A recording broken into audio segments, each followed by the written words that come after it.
أعوذ بالله من الشيطان الرجيم. بسم الله الرحمن الرحيم.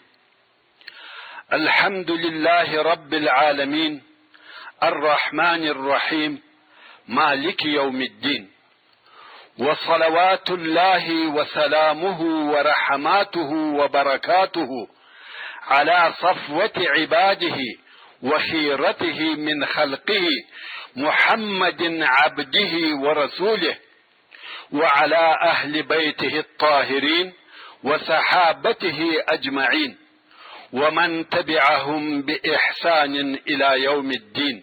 أما بعد، ورونو دغه بحث د لمانځه د ترجمې په باره کې دی. هغه لمونځ چې یو مسلمان یې په یوه شپه او ورځ کې 5 واره ادا کوي، خو متاسفانه ځینې کسان د عربي ژبې سره د نه بلدیت یا نه پوهېدلو په سبب د دغه لمانځه په ترجمه او معنا نه پوهېږي.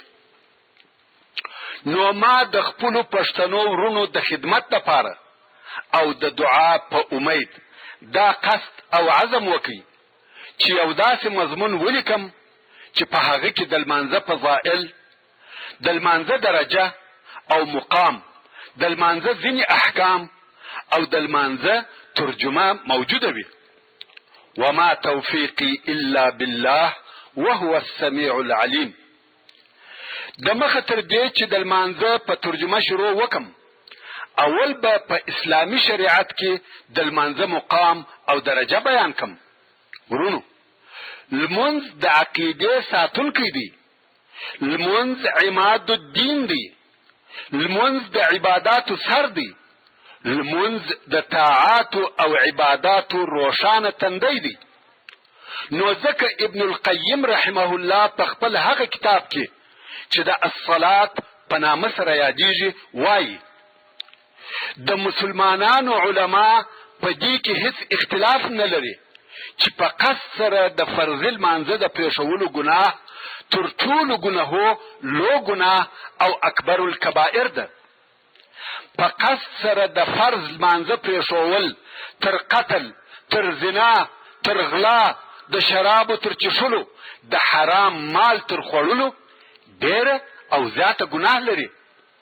په قصد سره د لمانځه پرېښول انسان په دنیا او آخرت کې د الله جل جلاله په عقاب او عذاب اخته کوي. دا د ابن القیم قول و. ورونو، د قیامت په ورځ د لمانځه پرېښوونکي په ډېر سخت عذاب کې وي. الله جل جلاله د سورة المدثر په 42 او 43 نمبر آیاتو کې د دوزخیانو حال بیانوي او فرمایي: ما سلککم فی سقر، یعنی مومنان به و دوزخیانو ته ووایي تاسې خو پوه او هوښیاران خلق واست، تاسې څنګه او چشي د دوزخ اور ته داخل کړلاست؟ قالوا لن نکو من المصلین. مجرمان به د مومنانو په جواب کې وایي موږ په دنیا کې د لمونځ کوونکو څخه نه وو، یعنی لمونځ مو نه کاوه. امام ترمذي د عبدالله ابن شفیق رضی الله تعالی عنه څخه روایت کوي چې د رسول الله صلی الله علیه و آله وسلم اصحابو د اسلامی اعمالو څخه د هیڅ عمل پرېښول کفر نه باله بیله د لمانځه پرېښول. ابن ماجه او بیهقي د ابو درداء رضی الله تعالی عنه څخه روایت کوي چې وایي زما خلیل یعنی رسول الله صلی الله علیه و آله وسلم دا وصیت او سپارښت راته وکړي چې الله جل جلاله لره هیڅ شی مه شریکوه، که څه هم ټوک ټوک کړه سې، که څه هم وسوځل سې، او فرض لمونځ په قصد سره مه پرېږده. هر هغه څوک چې په قصد سره فرض لمونځ پرېږدي د هغه څخه د اسلام ذمه ایسته سوه. او شراب مه څښه، ځکه شراب د هر شي د هر شر کیلي ده. الله جل جلاله د هغو کسانو په باره کې چې لمونځ فقط تر خپل وخت ځنډوي فرمایي فویل للمصلین الذين هم عن صلاتهم ساهون، یعنی ویل دی د لمونځ کوونکو دپاره، هغه لمونځ کوونکي چې دوی د خپل لمانځه څخه بېخبره وي، یعنی لمونځ په خپلو آدابو او پر خپلو اوقاتو نه ادا کوي. ویل څه شي دی؟ عطا ابن یسار رحمه الله وایي ویل په دوزخ کې یوه شیله ده، که په هغه شیله کې د دنیا غرونه واچول سي، د دغه شیلې د ګرمۍ او حرارت څخه به ویلې سي. او عبدالله ابن عباس رضی الله تعالی عنه وایي ویل په جهنم کې یوه شیله ده چې جهنم د دغه شیلې د ګرمۍ څخه پناه غواړي. سبحان الله. او په دغه شیله کې هغو کسانو ته جزا ورکول کیږي چې لمونځ تر خپل وخت ځنډوي. دا د هغو کسانو حال دی چې فقط لمونځ تر خپل وخت ځنډوي. نو د هغو کسانو په باره کې څه فکر کوي چې لمونځ نه کوي؟ د حسن بصری رضی الله تعالی عنه څخه د الله جل جلاله د دغه قول د معنا او مقصد پوښتنه وسوه چې فرمایي فویل للمصلین الذين هم عن صلاتهم ساهون. د رضی الله تعالی عنه وویل دا هغه کسان دي چې د لمانځه د وخت څخه بېخبره وي تر څو چې د لمانځه وخت تیر او ناوخته سي. اوس دغه آیات شریف الذين هم عن صلاتهم ساهون هغه تفسیر ته متوجه سه چې مفسرین او علماء کرام یې بیانوي. دوی وایي دغه کسان چې په غفلت سره لمونځ کوي دوی نه پوهیږي چې لمونځ د چا سره مناجات دی او د لمانځه څخه مقصد څه دی او دغه لمونځ د څونه اهتمام وړ او لائق دی. دا به څنګه لمونځ وي چې کله یې کوې او کله یې پرېږدې، وخت او ناوخته پر درېږې، په دنیوي کاروبار او خبرو قصدن وخت تېروې او بیا چې لمونځ کوې هغه هم یو څو مشوکې ووهې. دا دې هیڅ په فکر کې نه درګرځي چې د چا په حضور کې ولاړ یم، د احکم الحاکمین و دربار ته څه قسم حاضري ورکوي او یا حاضري ورکوم؟ آیا الله جل جلاله یوازې دغه ستا ناسته ولاړه کږېدل او سر پر مځکه ایښول ویني او که دې د زړه په حال هم خبر دی؟ آیا په دغسې لمانځه کې لکه ځینې خلق چې یې ادا کوي د اخلاص او خشوع رنګ هم سته؟ په یاد یې ولرئ، ښه پوه سئ چې دغه ټول حالات او صورتونه په عن صلاتهم ساهون کې درجه پر درجه شامل دي. وهب ابن منبه رحمه الله وایي وخلقو ته تعجب دی پر هغه چا ژاړي چې په بدن مړ سي او پر هغه چا نه ژاړي چې د لمانځه په پرېښولو یې زړه مړ سي. حال دا چې د زړه مرګ د بدن تر مرګ سخت او اشد دی. ورونو اسلام د لمانځه مقام او درجه ډیر لوړ کړی دی. لمونځ د اسلام د 5 ارکانو او بناو څخه دوهم رکن او بنا ده. رسول الله صلی الله علیه و آله وسلم په حدیث متفق علیه کې فرمایي اسلام پر 5 بناو قائم او ولاړ دی. اول شهادت د لا اله الا الله وان محمدا رسول الله. دوهم پر خپل وخت د لمانځه ادا کول. دریم د زکات ورکول. څلورم د رمضان د میاشتې روژه نیول. پنځم د حج ادا کول د هغه چا دپاره چې طاقت یې ولري. لمونځ د ټولو عبادتو ریښه ده. لمونځ تر ټولو عبادتو او طاعتو افضل او بهتر دی. نو ځکه ډیر آیاتونه او ډیر احادیث د لمانځه په باره کې راغلي دي. او د لمانځه د ادا کولو دپاره ډېر تاکید راغلی دی. الله عز وجل د سورة النساء په 103 نمبر آیات کې فرمایي ان الصلاة كانت على المؤمنين كتابا موقوتا، یعنی بشک چې لمونځ په معلومو اوقاتو کې پر مؤمنانو فرض کړه سوی او مقرره کړه سوی دی. نو لمونځ فرض دی او پر خپلو وختو فرض دی. الله جل جلاله د سورة البقره په 43 نمبر آیات کې فرمایي واقیموا الصلاة وآتوا الزکاة وارکعوا مع الراکعین، یعنی لمونځ په ښه ترتیب سره ادا کوي، زکات ورکوي او د رکوع کوونکو سره رکوع کوي. ورونو په پخوانیو ادیانو کې په یو دین کې د جماعت لمونځ نه و موجود او د یهودیانو په لمانځه کې رکوع نه و. نو د دغه آیات شریف څخه د جماعت لمونځ مقصد دی او داسې لمونځ مقصد دی چې په هغه کې رکوع هم شته، چې دغه لمونځ د رسول الله صلی الله علیه و آله وسلم د شریعت لمونځ دی چې هم په جمع یا جماعت سره ادا کیږي او هم رکوع پکې موجوده ده.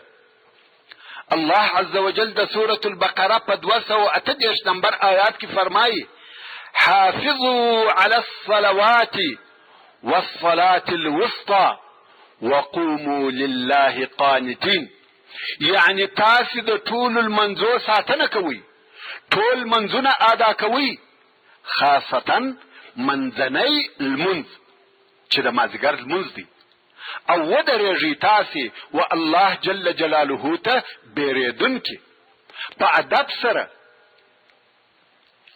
د مازدیګر د لمانځه تاکید په دې سبب سره وسو چې دغه وخت د کاروبار وخت دی او کارونه هم ډېر پیښیږي، ځکه ورځ پر تېرېدلو ده او شپه راتلونکې ده. نو هر څوک کوشش کوي چې دغه ورځني کارونه خلاص کړي یا پای ته ورسوي. نو خود په دغه وخت کې د لمانځه سره هم بې پروایي کیږي. نو الله جل جلاله د دغه لمانځه تاکید وکړي او دا چې الله جل جلاله فرمایي وقوموا لله قانتين، یعنی الله ته په بیره او ادب سره ودرېږي. نو لمونځ باید په ډېر ادب سره وسي. د لمانځه د ټولو حقوقو ساتنه حتمي او لازمي ده، لکه طهارت یا پاکی، اذان، اقامت، جماعت، اخلاص، حضور قلب، خشوع او خضوع، آرامتیا، د فرائض او واجباتو، سنن او مستحباتو د ټولو باید خاص مراعات وسي. ورونو د لمانځه په باره کې ډېر زیات آیاتونه نازل سوي دي چې په رانقلولو یې بحث اوږدیږي، خو اوس راسئ چې د لمانځه په باره کې یو څو مطهره احادیث هم واورو. ورونو د رحلت په وخت کې د رسول الله صلی الله علیه و آله وسلم آخرنی وصیت داو الصلاة وما ملکت ایمانکم، لمونځ او لمونځ. په هغه حدیث شریف کې چې امام مسلم یې روایتوي د رسول الله صلی الله علیه و آله وسلم څخه پوښتنه وسوه چې افضل او بهتر د عملو څه شي دی؟ رسول الله صلی الله علیه و آله وسلم وفرمایل پر خپل وخت د لمانځه ادا کول. نو موږ باید کوشش وکړو چې لمنځونه پر خپلو وختو ادا کړو. یو بل د امید او رحمت څخه ډک حدیث شریف چې امام بخاری او امام مسلم یې روایتوي، هغه حدیث شریف دی چې د هغه څخه دا معلومیږي چې لمونځ د ګناهو څخه د پاکېدلو دپاره د اوبو د ولې مثال لري. رسول الله صلی الله علیه و آله وسلم د صحابه کرامو څخه پوښتنه وکړه او وی فرمایل آیا تاسو لیدلی دي که د یو چا د کور په دروازه کې یوه واله وي او دغه څوک هره ورځ په هغه واله کې 5 واره غسل کوي او لمبیږي، آیا پر هغه سړي د خیرو څخه یو شی پاته کیږي؟ صحابه کرامو وویل یا پر هغه چا هیڅ خیره نه پاتې کیږي. رسول الله صلی الله علیه و آله وسلم و فرمایل د پنځول منځو مثال هم دغه رنګ دی. الله جل جلاله په دغه پنځول منځو سره د مسلمان ټول ګناهونه پاکوي او لري کوي. ورونو، علماء کرام دغه ګناهو ترجمه په صغائر او کوچنیو ګناهو سره کوي، یعنی د لمانځه په ادا کولو سره کوچنی ګناهونه ټول بخښل کیږي. خو یو جلیل القدر عالم یې ډیره د امید څخه ډکه ترجمه کړې ده او وایي دا امکان لري چې یو څوک د 5 واره ولمبیږي، د هغه چا څخه د کوچنی خیرې ولاړې سي او لوی خیرې دې یې پاتې سي. دی وایي یا بلکې اول هغه لوی خیرې پاکیږي، نو 5 منځونه لوی او کوچنی ګناهونه ټول محو کوي. په هر صورت دا معلومه او ثابته ده چې المنځونه د ګناهو پاکونکي دي. که یو مسلمان د لوی ګناهو څخه ځان وساتي، کوچنی ګناهونه د شک وتلي په 5 منځو سره پاکیږي. امام مسلم د جندب ابن عبد الله یا ابن عبد الله رضی الله تعالی عنہ څخه روایت کوي چې رسول الله صلی الله علیه و آله وسلم و فرمایل که څوک د سحر لمونځ ادا کړي، هغه انسان د الله جل جلاله په ذمه او ساتنه کې دی. رواه مسلم. لمونځ د الله جل جلاله د طرفه د جنت په داخليدلو سره عهد او وعده ده. د عباده ابن صامت رضی الله تعالی عنہ څخه روایت دی، وایي ما د رسول الله صلی الله علیه و آله وسلم څخه واوریدل چې وی فرمایل الله جل جلاله پر خپل بندگانو 5 منځونه فرض کړي دي. که چا ادا کړه او د هغو څخه یو نصف ځنې یا پاته، هغه چالره د الله جل جلاله د طرفه دا وعده ده چې جنت ته به یې داخلوي. دغه حدیث شریف صحیح حدیث دی چې ابو داود او نسائی روایت کړی دی. دغه حدیث شریف څخه دا معلومه سوه چې د لمانځه د ضایع کوونکي او پرېښوونکي دپاره جنت نسته. البته دغه پرېښول به یې په شرعي عذر سره نه وي، بلکې په بې پروایي سره به ځینې ضایع کیږي، فرض او مهم یې نه بولي. نو که د چا څخه د بې پروایي په سبب لمونځ نسو ضایع، الله جل جلاله دا وعده ورسره کوي چې جنت ته به یې داخلوي. مګر که د یو چا څخه په شرعي عذر لمونځ پاته سو، هغه معذوره بلل کیږي. ورونو، لمونځ هغه شی دی چې د قیامت په ورځ اوله پوښتنه او اول حساب د لمانځه کیږي.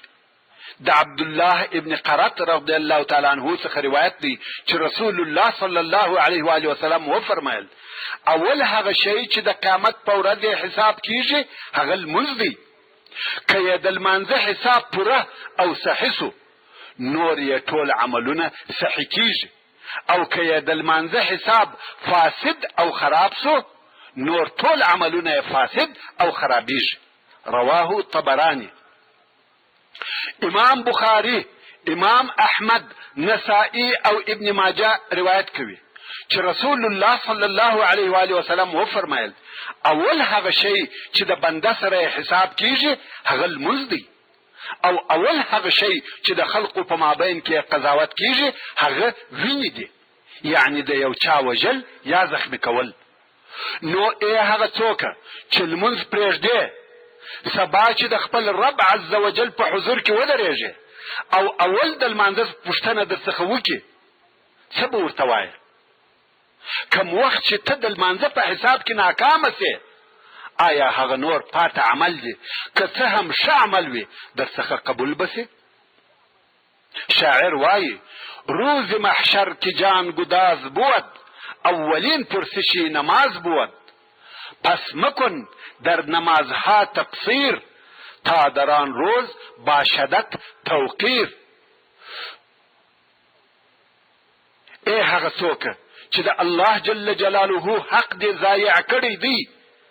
د خپل نبی و قول ته متوجه سه چې فرمایي که چا د مازدیګر لمونځ پرېښاوه ټول عمل یې عبث او ضایع سو. په بل روایت کې راغلی دی لکه خپله کورنۍ او مال چې یې د لاسه ورکړه. رواه مسلم. نو ای هغه څوکه چې ټول لمنځونه دې پرې ایښي دي، تا ته څه شي در پاته دي؟ آیا تا ته به بل ښه عمل در پاته سي یا به فایده در ورسوي؟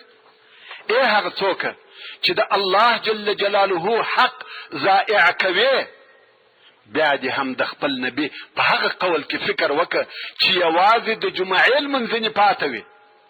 رسول الله صلی الله علیه و آله وسلم فرمایي که چا د جمعې لمونځ بې له ضرورته 3 واره پرېښاوه زړه به یې تور سي، ښه کار به بد ویني او بد کار به ښه ورته معلومیږي. رواه احمد.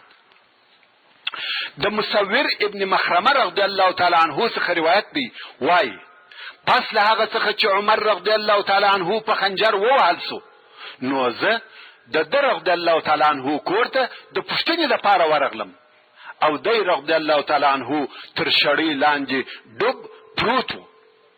ما و ناستو خلقو ته وویل څه حال یې دی؟ دوی ویل دغه چې ته یې وینې؟ ما وویل په لمانځه یې راپورته کړي، د بل هیڅ شي دپاره یې نسي راولاړولی بې له لمانځه څخه. خلقو غږ پر وکړي ویل لمونځ یا امیر المؤمنین. ده رضی الله تعالی عنه وویل هو والله هغه چا لره په اسلام کې برخه نسته چې لمونځ یې پرېښاوه. نو راپورته سو، لمونځ یې وکړي او تر زخم یې وینې بهېدلې. مسلمان وروره په ښه دقت سره متوجه سه چې د لمانځه پر ادا کولو د صحابه کرامو حرص څونه و. حتی دغسې د شدت په وختو کې دا حضرت عمر ابن الخطاب رضی الله تعالی عنه چې په لمانځه کې 2 ځایه په خنجر ووهل سو او بیا کور ته بوتله سو یا یوړه سو، بیا چې د بل لمانځه وخت راغلی په چسپانجي سره ورته راپورته سو او تر زخم یې وینې بهېدلې. ځکه دی پوهېدی هغه څوک چې لمونځ پرېږدي هغه په اسلام کې برخه او حصه نه لري. لمونځ د الله جل جلاله او بنده تر مابین مناجات دی. الله عز وجل په حدیث قدسی کې فرمایي ما لمونځ زما او زما د بنده په مابین کې پر 2 حصې ویشلی دی او زما بنده ته هر هغه شی ورکوم چې دی یې غواړي. رواه مسلم. لمونځ د اوره څخه نجات او امان دی، لکه څرنګه چې امام مسلم د ابي زهير عماره ابن رويبه رضی الله تعالی عنه څخه روایت کوي چې وایي ما د رسول الله صلی الله علیه و آله وسلم څخه واورېدل چې وی فرمایل هغه څوک و اورته نه داخليږي چې تر لمر ختلو د مخه او تر لمر لوېدلو د مخه لمونځ کوي، یعنی د سهار او مازدیګر لمونځ کوي. ورونو دلته ولې دغه 2 لمونځونه یاد سوه؟ حال دا چې 5 لمونځونه ټول فرض دي، ځکه دغه 2 لمونځونه په مهمو وختو کې دي.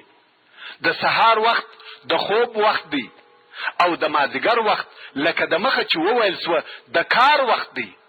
نو که یو څوک دغه لمونځونه ادا کړي نور لمونځونه حتما ادا کوي او نه ځینې پاته کېږي. ورونو لمونځ د کفر او شرک څخه امان دی. په لمانځه سره مسلمان د کفر څخه ساتل کیږي، لکه څرنګه چې امام مسلم د جابر رضی الله تعالی عنه څخه روایت کوي او وایي ما د رسول الله صلی الله علیه و آله وسلم څخه واورېدل چې وی فرمایل د مسلمان او کفر په مابین کې د لمانځه پرېښول دي، یعنی تر څو چې یو څوک لمونځ کوي مسلمان دی. دغه لمونځ دی چې د انسان او کفر په مابین کې دیوال دی. که یو چا لمونځ پرېښاوه هغه دیوال او پرده ایسته سوه. په هر لحظه کې دا امکان سته چې کفر ته دې ور داخل سي. د دغه معنا او مقصد سره مطابق یو بل حدیث شریف امام ترمذی، نسائی، ابن ماجه روایتوي چې رسول الله صلی الله علیه و آله وسلم فرمایي: العهد الذي بيننا وبينهم الصلاة فمن تركها فقد كفر. یعنی هغه عهد چې زموږ او د دوی په مابین کې دی لمونځ دی. یعنی زموږ او منافقانو په مابین کې چې کوم عهد او پیمان موجود دی هغه لمونځ دی. که چا دغه لمونځ پرېښاوه هغه کفر اختیار کوي او کافر سو. نو ځکه امام احمد رحمه الله وایي که چا یو لمونځ په قصد سره پرېښاوه هغه څوک کافر دی. او تاسې پوهېږئ چې د کافر کېدلو یا مرتد کېدلو حکم څه شي دی؟ که څه هم د وخت قاضي یا حکومت هغه لمونځ پرېښوونکي ته لازمه جزا ورنکړي، خو د ده ښځه پر طلاقه ده. که مړ سي غسل او د جنازې لمونځ نه ورکول کېږي، د مسلمانانو په هدیره کې نه ږغول کېږي. الله دې موږ او تاسې وساتي.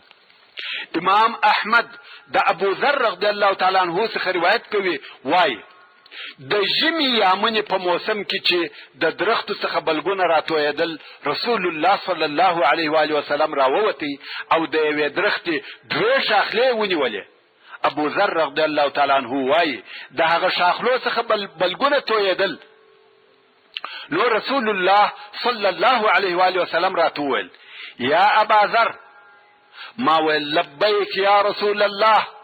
رسول الله صلی الله علیه و آله وسلم وفرمایل: یو مسلمان بنده چې لمونځ ادا کوي او هغه لمونځ یې خاص د الله جل جلاله د پاره وي، په هغه لمانځه سره د الله جل جلاله رضا مقصد وي، ګناهونه داسې ځین تویېږي لکه دغه بلګونه چې د دغه درختې څخه تویېږي. ورونو، د لمانځه فضائل ډېر زیات دي او د هغو په باره کې نور ډېر احادیث شته چې په دغه بحث کې نه ځایېږي. خو اوس به د لمانځه فضیلت پر یو بل قسم درته بیان کم چې د فکر او توجه وړ دی. تاسې ټولو ته معلومه ده چې د اسلام یا مسلمانۍ بناوې پنځه دي. اول د لا اله الا الله وان محمدا رسول الله شاهدي ده، خو دغه شاهدي په ټول عمر کې یو وار فرض او لازمه ده. د دغه کلمې په یو وار ویلو سره د اسلام دغه اول رکن پر ځای کیږي. او د اسلام بله بنا روژه ده چې هغه هم په کال کې یو وار فرض ده. او د اسلام بله بنا زکات دی چې هغه هم په کال کې یو وار پر هغه چا فرض دی چې د نصاب یا معین اندازې مال خاوند وي. او د اسلام بل رکن یا بنا حج دی چې هغه هم په ټول عمر کې یو وار پر هغه چا فرض دی چې د تلو امکانات موجود وي، یعنی کرایه او مصرف ولري. خو لمونځ چې د اسلام بل رکن یا بنا ده د دغه څلورو بناو څخه مخالف دی. په یوه شپه او ورځ کې 5 واره فرض او لازم دی. کلمه شهادت په ټول عمر کې یو وار، حج په ټول عمر کې یو وار، هغه هم په شرطو، روژه په کال کې یو وار، زکات په کال کې یو وار، مګر لمونځ په 24 ساعته کې 5 واره. دا ولې؟ د دغه دپاره عقلي سبب او علت دا دی چې د مسلمانۍ هغه نورې 4 بناوې ټوله په لمانځه کې موجودې دي او د لمانځه په ادا کولو سره هغه هم څه ناڅه ادا کیږي. مثلا د لا اله الا الله محمد رسول الله شاهدي په لمانځه کې موجوده ده او سته. د لمانځه په هره ناسته کې وایو: اشهد ان لا اله الا الله واشهد ان محمدا عبده ورسوله. حج چې په هغه کې د کعبه شریف لیدل، پر کعبه شریف طواف کول مقصد دی.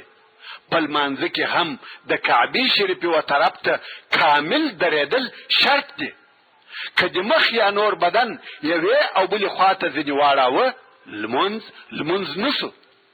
څرنګه چې کعبه شریفه په حج کې موجوده او داخله ده، دغه رنګه په لمانځه کې استقبال یا مخامخ کېدل شرط دی. نو په لمانځه کې هم کعبه شریفه داخله سوه. روژه همدارنګه روژه چې د خوړلو او چښلو پرېښول دي، په لمانځه کې یوازې خوړل او چښل نه، بلکې نور اعمال هم پرېښول کیږي. شاوخوا به نه ګورې، خبرې به نه کوې، دنیوي کارونه به نه کوې، او داسې نور ډېر کارونه سته چې ته ځینې منع یې. نو په لمانځه کې روژه نه بلکې کامله روژه موجوده سوه. زکات چې د اسلام د 5 بناو څخه یو رکن یا یوه بنا ده، هغه هم په لمانځه کې موجود دی، خو لږ دقت او توجه غواړي. هغه داسې چې اصل د مال وخت دی، یعنی مال په وخت سره پیدا کیږي او ګټل کیږي. مثلا و یو چاته د وخت په مقابل کې تنخواه ورکول کیږي چې ته به د سهار د 8 بجو څخه د مازدیګر تر 4 بجو پورې راځې، دونه تنخواه درکوم. نو هلته که کار وي که نه وي، دغه نوکر د هغه وخت په مقابل کې د خپل تنخواه مستحق سو. یا دا چې په دکان او تجارت خانه کې چې هر څونه زیات وخت تیر کې هغونه ګټه کوي، که وخت ور نه کې ګټه نسته. یو کاسب مثلا نجار، خیاط، مستری، هر کاسب چې هر څونه وخت په خپل کار کې تیر کې په هغه اندازه سره پیسې ګټي. څرنګه چې وخت د مال د ګټلو دپاره اساس او ریښه سو، نو که موږ او تاسې دغه وخت د الله عز وجل و عبادت او لمانځه ته ورکو، دا په حقیقت کې موږ هغه مال ورکوي کم چې په دغه وخت کې موږ ګټي او لاس ته مو راوړي. چې دا په خپله زکات سو. نو اوس تر دغه مثالو وروسته موږ ته دا را معلومه سوه چې د مال د ګټلو دپاره اساسي شی وخت دی. که وخت نه وي مال نه ګټل کیږي. نو که موږ او تاسې په لمانځه کې په خپله مال نه ورکوو، خو هغه شی چې مال په ګټل کیږي و الله عز وجل او د هغه و عبادت ته مو ورکوي، چې هغه تر مال او پیسو اصل او بهتر دی، بلکې د مال او پیسو د ګټلو سبب دی. نو په لمانځه کې زکات هم موجود سو. اوس موږ ولیده هغه مسلمان چې تر لمانځه د باندې نه شهادتین ویلي وه، نه یې د قرآن مجید تلاوت کړی و، نه یې تسبیح، تحمید او تکبیر ویلي وه، هغه سړي هم په لمانځه کې دغه ټول شیان وویل. او بل هغه غریب مسلمان چې نه یې حج کړی وي او نه یې زکات ورکړی وي، هغه هم د لمانځه په ادا کولو سره هم حج وکړي او هم یې زکات ورکړي. نو خود د اسلام نوري بناوي که په عمر کې یو وار دی، که په کال کې یو وار دی، د هغو په مقابل کې لمونځ چې جامع او کامل فعلی او قولی عبادت دی، په 24 ساعته کې 15 واره تکراریږي، او په هر وار کې د خپل رب او خالق سره د عبودیت او بندګۍ عهد او پیمان کیږي، او سر پر سجده ورته ایښول کیږي. سبحان الله. لمونځ د انسان په سرنوشت کې تغییر راولي، بدبخته په نیکبخته کیږي، غمجن او ناکامه انسان ته خوشحالي او کامیابی راولي، د انسان چپه، وران او ویجاړه ژوند راسته، آباد او منظم ګرځوي، د سرګردانه او لالهان د ژوند څخه آرام او مطمئن ژوند جوړوي. یو ډیر ساده او بسیط مثال به یې درته ووایم. تاسې و مهر یا ټاپې ته وګورئ چې چپه لیکنه پر سوې ده، کم وخت چې سجده وکړي، یعنی کم وخت چې یې پر کاغذ ولګوي او یا پر کاغذ ولګول سي، هغه چپه لیکنه یې راسته او د ویلو قابله سي. نو انسان هم کم وخت چې خپل خالق او رازق، خپل حقیقي معبود ته سر پر سجده کښیږدي، د هغه سرچپه او ناکامه سرنوشت څخه یې راسته او کامیابه ژوند جوړیږي، ورانې چارې یې برابریږي. بیدل علیه رحمه په یو شعر کې د دغه مقصد اثبات کوي او وایي نقش معکوسی نگین از سجده می گردد درست. سرنوشتی واژگون را راست می سازد نماز. یعنی لکه څرنګه چې د مهر چپه لیکنه په سر لګولو راسته کیږي، دغه رنګه د انسان سرچپه سرنوشت، ناکامه او سرګردانه ژوند په لمانځه راسته کیږي. تاسې نه ګورئ کوم وخت چې ابلیس علیه اللعنه د سجدې کولو څخه انکار وکړي نو شیطان سو او د الهي رحمت څخه ابدي محرومه سو. ورونو تاسې راسئ چې د الله جل جلاله یو څه لوی لوی نعمتونه او احسانونه تر نظر وباسو او بیا د دغه احسانو په مقابل کې خپل مسؤلیت حس کو او ورته متوجه سو. اول او تر هر څه د مخه الله جل جلاله موږ د عدم څخه وجود ته راوستلو. دا هم کېدلی سوای چې الله جل جلاله موږ هیڅ نه وای پیدا کړي. دغه زموږ وجود په خپله یو لوی نعمت دی. دوهم بیا چې یې پیدا کړو په انسانانو کې پیدا کړو، نه په حیواناتو او حشراتو کې. آیا دا ممکنه نه وه چې رب عز وجل زه او ته هم د هغه بدو حیواناتو د جملې څخه ګرځولي وای چې د نامه په یادولو سره یې زه او ته شرمیږو یا حیا راته درېږي؟ درېیم بیا یې په انسانیت کې په مسلمانانو کې خلق او پیدا کړو او په دین مبین اسلام سره یې سرلوړي کړو. آیا زه او ته په خپل اختیار په اسلامي ټولنه کې په وجود راغلو او په خپل خوښه مو اسلام اختیار کړي؟ څلورم په مسلمانانو کې بیا د خپل محبوب رسول الله صلی الله علیه و آله وسلم په امت کې پیدا کړو چې دا کار هم زموږ په اختیار سره نه و. پنځم پس له خلقولو، پس له انسانیت، پس له اسلامه بیا یې پوره او کامل اعضا را کړي دي. آیا زه او ته تر هغه ګوډ او شل، تر هغه ړانده او ګونګي ښه او بهتر یو؟ او کوم الله جل جلاله ته د دغه اعضاو قیمت ورکړی دی چې خامخا به یې موږ ته کامل راکولی. شپږم تر ذکر سوو نعمتو وروسته ژوند، پراخه رزق، په ټولنه کې نوم او نشان را کړي دي، مال، ښځه او اولاد خو مه حسابه. دغه الهي نعمتونه که زه او ته په دواړو حسابو پای ته یې نسو رسولی. یو چا قصه کول او ویل زه یوه روغتون یا شفاخانې ته د یوه مریض پوښتنې ته ورغلم، خو دغه زموږ مریض داسې مریض نه و چې هغه تبه یا درد درلودی، بلکې د هغه مریضي دا وه چې سترګې یې نه پټېدلې او نه روڼېدلې. هغه د رپېدلو اتومات یې خراب سوی و، نو که به یې غوښته چې سترګې پټې کړي په خپل لاس به یې پټولې، او که به یې غوښته چې روڼې کړي بیا به یې هم په خپل لاس سره روڼولې. آیا ما او تا تر نن ورځې په دغه الهي نعمت کې فکر کړی دی؟ یا بلکې هیڅ ورته متوجه سوي هم نه یو. داسې نور ډېر په زرهاو نعمتونه سته چې زما او ستا په فکر کې هم نه دي راګرځېدلي او نه راګرځي، او هغه نعمتونه زموږ رب عز وجل و موږ ته بې له زموږ د غوښتنې راکړي دي.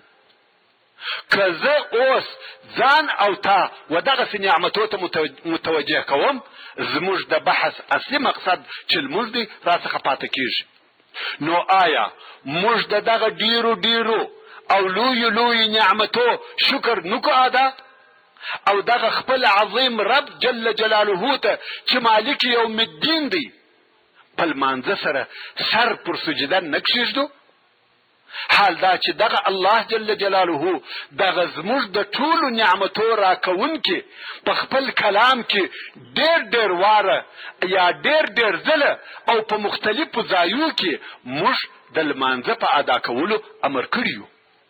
که فرضاً یو څوک دغه لمونځ نکي ادا، هغه به څنګه مسلمان او د الله جل جلاله شکر کوونکی بنده وي؟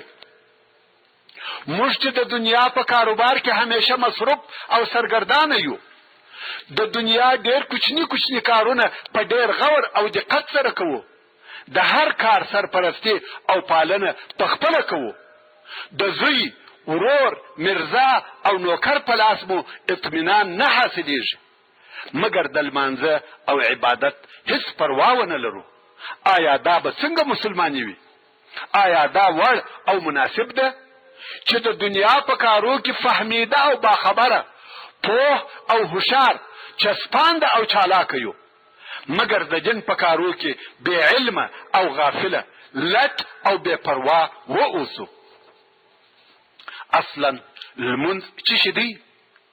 لمونځ د هغه الله جل جلاله چې دغه ټولو نعمتو مالک او خاوند دی ذکر او یادول دی.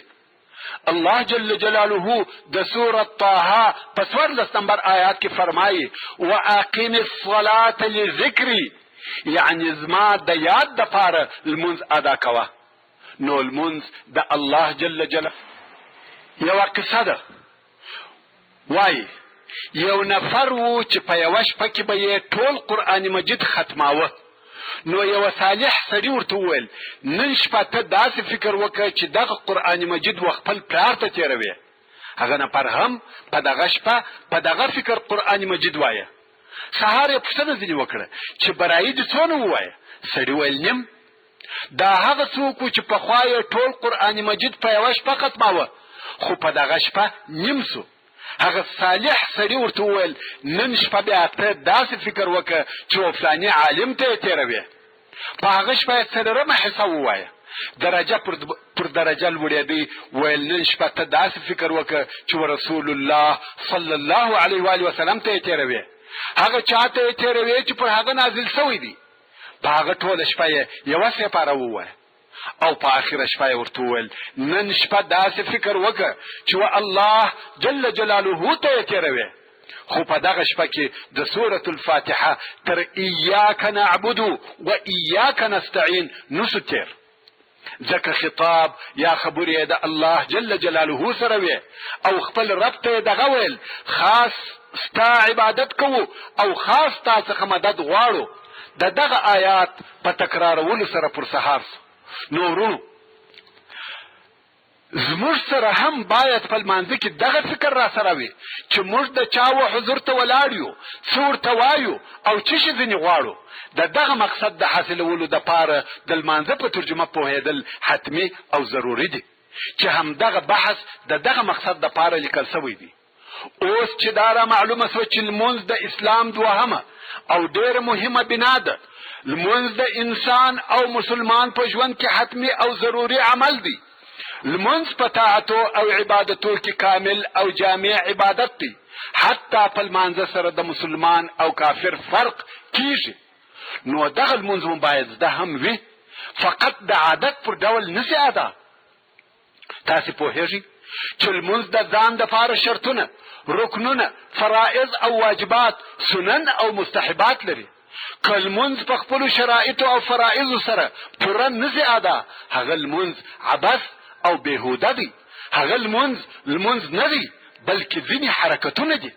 ورونو کم وخت چې زحمت باسو، په یخ او ګرمي کې اودسونه تازه کوو، مساجدو ته ځو، د خواږه خوبه ورته راپورته کیږو، خپل ضروري او تجارتي کارونه پرېږدو، نو باید لمونځ د خپلو فرائضو او شروطو سره موافق ادا کو، ځکه چې دغه ټوله خوارۍ مو عبث او ضائع نسي. او هغه حدیث شریف باید په نظر کې ونیسو کم چې ابو داود او امام احمد د عمار ابن یاسر رضی الله تعالی عنه څخه روایتوي. عمار رضی الله تعالی عنه وایي ما د رسول الله صلی الله علیه و آله وسلم څخه واورېدل چې ویې فرمایل یو سړی د خپل مانځه څخه فارغ سي، مګر دلره د دغه لمانځه څخه اجر او ثواب نه وي نوشته سوی بېله له سمې حصې یا نهمې حصې یا اتمې حصې یا اومې حصې یا شپږمې حصې یا پنځمې حصې یا څلورمې حصې یا درېیمې حصې یا د نیم لمانځه. یعنی یو څوک پوره لمونځ کوي مګر اجر او ثواب د نیم لمانځه اخلي، یا درېیمې حصې حتی تر لسمې حصې پورې لمونځ یې پوره کړی دی مګر اجر لږ اخلي. دا ولې؟ دا د هغه نقصان او مخالفت په سبب چې د په لمانځه کې موجود وو، چې یا واجبات او سنت کم وو، یا خشوع او حضور قلب نه و برابر.